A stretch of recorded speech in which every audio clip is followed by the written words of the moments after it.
What's up, tribe? How you guys doing? Go ahead and hit that subscribe button, and I hope you like this video. This is going to be your review for Pose Season 3, Episode 1. So listen, it is 1994.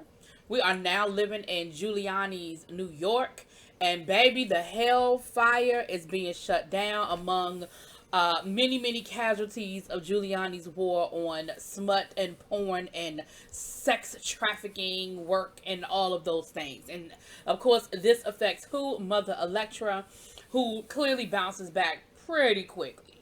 We find that some things are going on. Damon is, we see Lamar is starting a new house, the House of Khan. If you don't remember who Lamar and Cubby are, remember they were like freaking fragged. First they were with Electra, and then they went over to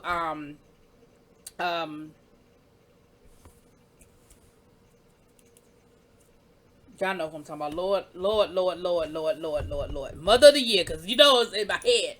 Anyway, but we see that immediately there seems to be some friction between Lamar and I'm gonna get the name. I can't do this. Don't ask me why Blanca's name was blanked out my head. But anyway, Blanca. There seems to be some sort of friction there. Cubby is sick, and Blanca is trying to get Lamar to go visit Cubby, and Lamar's like, listen, I'm trying to build me a house. I'll get there when I get there. And he said, you wouldn't know nothing about it since you've been absent from the scene. So it seems like the House of Evangelista ain't been doing a whole lot of walking in these balls. And now we are seeing the introduction of money into the balls. People aren't just winning trophies anymore. They're winning money. And Cubby was like, listen, I'm not here, okay, for no plastic trophies. I'm here for the cash. And we actually see his house walking. His house is everything, okay? They end up winning $1,000 cash. And the problem is, the next day, when the council is meeting at their coffee shop, they only got $500 of the $1,000 they supposed to have. And baby, they are not here for it. Okay, Lamar and his crew, aka his house, is like, you either need to come up with our money or else. And Pray Tell was like, listen, we good for it. Like, give us a minute. We good. You gonna get your damn money. And he was like, that's not good enough, baby. They ended up having a whole food fight right there in that damn coffee shop. I said, now the damn council ain't gonna be invited back. And they've been going to that coffee shop for years, meeting every week to discuss all things ballroom. And now they gonna get put out of the coffee shop because Lamar ass don't know how to act. Honey, Blanca has a man. He's a doctor. He's a black man. I'll be honest, at first I was like, is that Damon? I was like, oh no, Blanca ain't laid up in the bed with Damon. But it ain't Damon, y'all. But he favors Damon. To me, he does. Now, to y'all, maybe not. But we find out that they've been dating for about 6 months. And he, she's getting up to run home. She said, listen, I got one more kid in my house. And when he's gone out the house, then, I'm all yours. But until then, I'm a mother. And it seems like he understands that concept of her being a mother to, and everything. And she kind of gives the rundown of where everybody is. This person left. This person went back home. This person did this. Damon seems to be the only one still in her home. Now, I don't mean no harm, Blanca, but you did not need to climb out the bed with that fine piece of chocolate to go home to Damon. Damon is a grown-ass man. Wasn't he just touring Europe last season? He is a grown-ass man, started his own house all over in Europe and everything else. You don't need to be running home to him. But like I said, we did find out that Damon was having some sort of substance abuse issues, and he was an alcoholic, or is an alcoholic. You ain't was, you is an alcoholic. Now, Poppy and Angel are back as well. And Angel is drinking, and she is not happy because she is not getting the bookings that she was once getting. Poppy seems like he's still doing really well as an agent, because I'm sure he has other clients, not just Angel. But Angel, and here's the reality of it. That is the life of a model. Unfortunately, models, they do really, really well, and then they end up, it flatlines. There are very few people who can maintain on that level for an extended period of time. It just is a short career. And Angel is sort of feeling it now. And, Angel doesn't really have anything else. That's all she ever wanted to be. She got it. And now it's sort of floating away. And she don't have anything else. And so we're starting to see the restlessness of Angel. Pray Tell is drinking again. You know, they had cleaned him up. You know, we saw the drinking issues before, but they had cleaned him up for a while. But he is back drinking. He works retail, and they still going to the funerals of all the people that are passing from AIDS. And he, you know, we see him at a funeral. He drunk, honey, and they are like, well, damn. And you know, the epidemic. You know, what I think is great about this scene is that I think a lot of us felt like when AIDS was no longer on the front line, that people weren't still dying from it. And what we're seeing is that in 1994, people weren't talking about AIDS like they were in the 80s. It wasn't front line. We didn't have all of these, you know, concerts and benefits on the front line. They were still going on, but they weren't on the front lines like they once were. And I think what's important about this scene is that we're seeing that this didn't stop. People didn't stop dying just because there may have been a few, a few inroads in the 90s as far as the AZT and things like that. But we see that it was still very much affecting the community. And Pray Tell says, listen, I can't do this no more. I quit. I'm done. I'm retiring. So he is stepping back. He is giving up his microphone. Okay. He can't do it. And of course the council is trying to talk him out of it, but he was like, I just can't keep watching these people die. Like I can't keep doing it. You know, this disease is going to come knocking at my door sooner or later, and it just is what it is. I just can't keep doing this. We see him and Ricky are still together, but they are having some problems. Why are they having problems? Because Ricky can't find a steady job, and Pray Tell is getting drunk and having a pity party all the time. So they are sort of clashing, and it's a lot. You know, it's a lot. We see Cubby. Cubby is dying. Cubby is in the hospital. He is dying. Blanca is actually working at the hospital as sort of like a nurse's aide type situation. I won't say a candy striper, but sort of like a nurse's aide type situation. And we see her talking to Cubby, and, you know, Cubby is just talking about, the fact that he's dying and that the reality of, you know, sort of his situation. And his mother is actually there to visit him. And he was like, what do you mean my mother is here? He was like, I don't want to see my mother. Blanca was like, boy, you can't see. And it was funny, but I think it was also letting us know, like, how far advanced the disease had gotten that he couldn't really see. But he said, my mother put me out. And my mother told me that this disease was going to kill me. And she was right. So, yeah, no, I don't want to talk to her. I don't want to see her. But he really did. And Blanca said, listen, she is not here to say, I told you so. She is not here for that. She is here because she loves you and she wants to see you. And so we see his mom come in, you know, and she is very much like, I love you. I'm so sorry. Oh my gosh. Oh my gosh. Now, what I found interesting was that this episode totally coincided with O.J. Simpson, right? That was the reference they gave us. So we saw on the news where O.J. Simpson's wife died, right? And then later on in the episode, we see the infamous car chase. All right. And so the whole episode is sort of patterned around that time period. We see Sandra Bernhard talking to Blanca and telling her, you know, how great she is with the patients. And she was like, you know, maybe in another life I would have been a nurse. And she was like, why you can't do it now? Like, it's not too late. You're not 80 years old and can't do it. Like, you absolutely can do it. And so the car chase starts, and Blanca she comes home from work, and she turns on the TV, and she sees the car chase, and she ends up calling Pray Tell, him and Ricky are in the middle of an argument, honey. And she tells him, you get your ass over here, because O.J. Simpson is riding down the middle of the damn highway, and the police are chasing him. We having a watch party. Get your ass over here. So Ricky and Pray Tell come over, and Blanca is calling everybody. I think she just used this as an excuse to get the gang all together, honey. She done called everybody to come over for this watch party.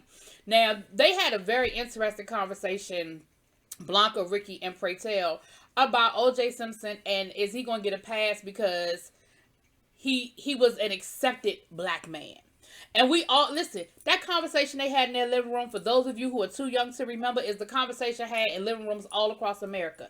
I remember the car chase. We were watching the NBA Finals. They took the damn game off to show us the damn car chase, okay? So anybody who thought they exaggerated that scene, it was not exaggerated. It was very valid, because that is exactly what happened. And we were all having that same conversation because O.J. Simpson had been sort of accepted in white society. He was the acceptable black man, right?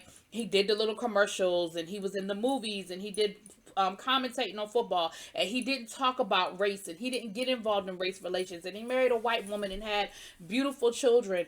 And it wasn't until that woman came up dead that all of a sudden everybody was reminded, this is a black man. And so that conversation that Pray Tell, Blanca, and Ricky were having, I need y'all to know is the conversation that was had in every living room during that car chase in Black America. It is what it is.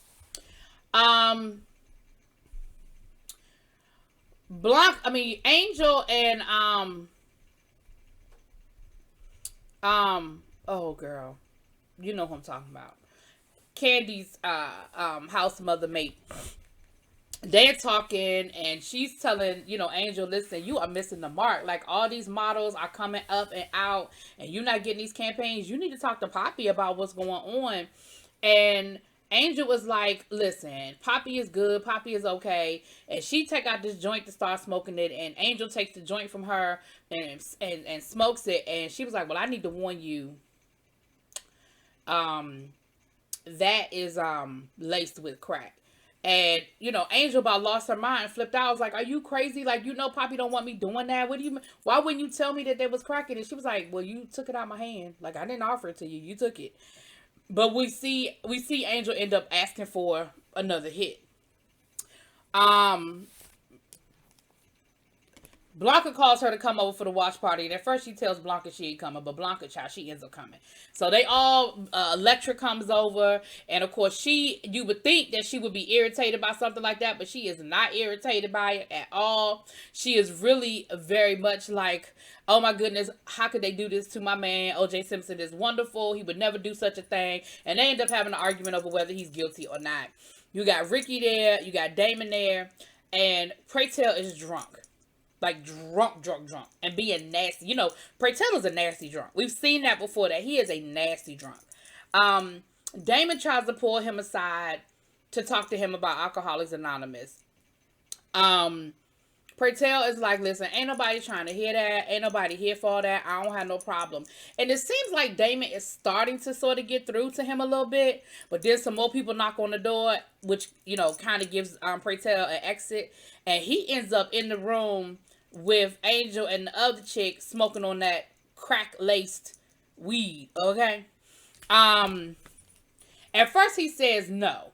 Like, at first he does say no, and then he sort of leans, they sort of talk him into it, peer pressure is a mother. And we never actually physically see him smoke it, but I feel like the impression was there that he smoked it, okay? Poppy comes through with some pizzas, and Poppy and Blanca end up having a really good conversation in the kitchen, where he's telling her, listen, at the end of the day, your job is done. You've raised your children. These are grown folk. If they making bad decisions, that is not on you. That is not a reflection of who you are as a mother. That is a reflection of the decisions that they chose to make. And so what you need to do is stop beating yourself up because your children are making bad decisions. I thought that was like some deep shit. He was like, look, I love you, mama. And you ain't been nothing but good to me. But we all had the same teaching, And at the end of the day, if they going left, they gonna have to learn that lesson. She pulls everybody together to have family dinner. And she tells them, listen, I want us to walk again. Like, I want us to walk as a house again. And of course, they were all looking at her like, girl, bye. And she was like, seriously, like, I miss y'all. I miss this. I miss us sitting around, having dinner. I miss the ball. I miss that part of the ballroom. And I see the direction that the ballroom is going in, and I don't like it. And, with y'all. And so she convinced them to walk. And Electra told her, she said, listen, I walk, because they were building up to, and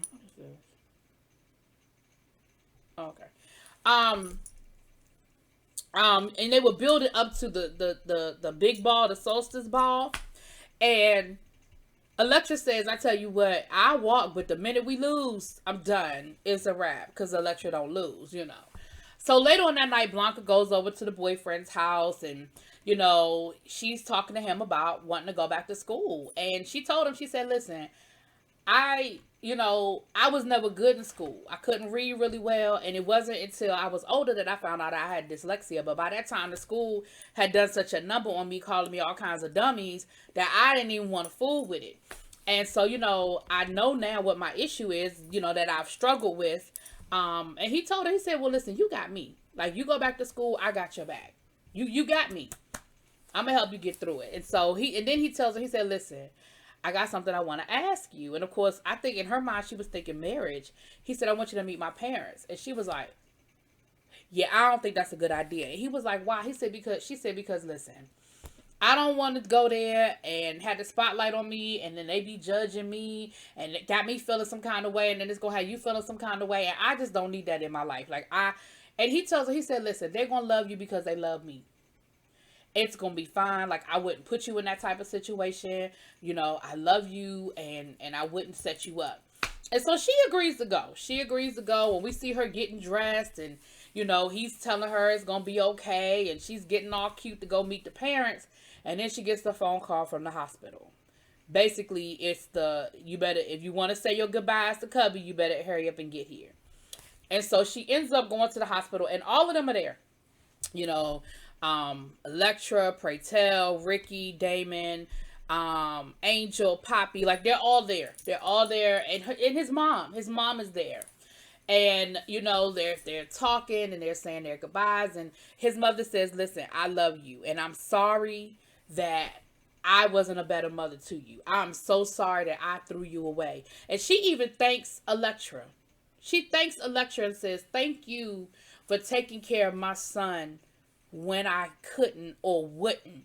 And I thought what Electra said, I thought was absolutely great. She said back to her, she said, listen, ain't nobody teaching parents how to accept and deal with their gay children. So it's okay. It's all right. And I thought that was great. Now, I don't think nobody should have to teach you how to accept your gay child, but I understood the point she was making. And I thought that was great because Electra said something. They were talking about Cubby walking down the street in a thong and body paint on his way to a ball, and how he walked out the house like that. And Electra said, when I found out he had walked down the New York streets looking like that, I knew he needed a mother. And in that moment, his biological mother could have been very offended and could have said something, and that whole conversation could have gone left. But what she said in turn was, thank you for being there for him when I put him out. Thank you for loving my son. And I just thought that was beautiful. And then he died. He flatlined. And so, of course, it was what it was. They were in the hallway. And here come damn Lamar bopping up the hallway. Talking about something. I got empanadas and this, and that. And they were like, nigga, you too late. And then he gonna turn around and get mad at them talking about something. You didn't tell me it was this bad. Blanca was like, I've been telling you for weeks that you needed to come and see him. What do you mean I didn't tell you it was that bad? And then Praytel was like, well, you ain't love him that much. You put him out your own house. Well, he was slipping. He was getting sloppy. Praytel was like, he was sick. What are you talking about? And they ended up getting into a fight right there in the middle of the hospital. And that's her real name, Dominique Jackson. But Electra was like, we're not doing this. She said, this ain't even how we get down. We're going to take it to the ballroom. That's how we settle disputes. We're going to take it to the ballroom. And Praytel was like, his body ain't even warm yet. She said, but this is what we do, Pray. This is how we grieve. And this is how we settle our disputes. And so the house of Evangelista challenged the house of Khan, right? So, baby, next thing you know, we see them down to the ballroom. And listen, Khan's house might be everything as far as they've got beauty and all of that, but what they don't have is a house, because we know that the real people, anyway, I'm not doing that. But the house of Evangelista, baby, they was giving them all of the experience and all of the talent that they already had as a part of their house for all of those years that they were walking and winning balls. And baby, we saw all of the heavy hitters come through, okay? And they was giving it. And Praytel was not emceeing. He was there. But baby, that damn Lamar came through and thought he was doing something. And while he was out there giving it up and giving his Vogue life, Who came down? Mother Electra. Took all the spotlight, bitch. Took all the attention. And she walked that walk and took over. And it came down to it in the house of Evangelista 1. Okay? The house of Evangelista 1. And they are going to take the proceeds from the ball and donate it to a charity in Cubby's name. And they were like, this win is for Cubby. And, you know, of course, Blanca had to give a whole speech, child, about the ballroom being about community and family and all that good stuff. And so they go out to eat after the ball, go to the Chinese restaurant they used to go to all the time. And who come through? Blanca Boo. And he walks right up to Blanca, baby, and he talking about some, hey, baby, and he kissing her down in the middle of the restaurant. And so, of course, everybody at the table is like, now who is this? Because Blanca ain't told nobody, including Electra, Praytail, and Damon. Don't nobody know who this man is? Who this man here, Hoppo? Who is this man here, Hoppo? And baby, but he sits down and he talks to everybody, and he shakes everybody's hand and everything. And they sit down and they have a whole moment, which is great. And then the last thing we see the next day, we see Blanca go into the community college and get her application to fill out for nursing school. So that is how episode 1 ends. Now, you know, last night they blessed us with a double entendre. Okay, we had 2 episodes. So I had to come back. I wasn't going to do, I'm going to come back. Because listen, I am going to say this. Y'all gave us a whole lot in that first episode. Y'all gave us a whole lot in that first episode, okay? So we're going to come back with the second episode. But woo, you gave us a lot. All right, let me know what y'all think. Drop it in those comments, please.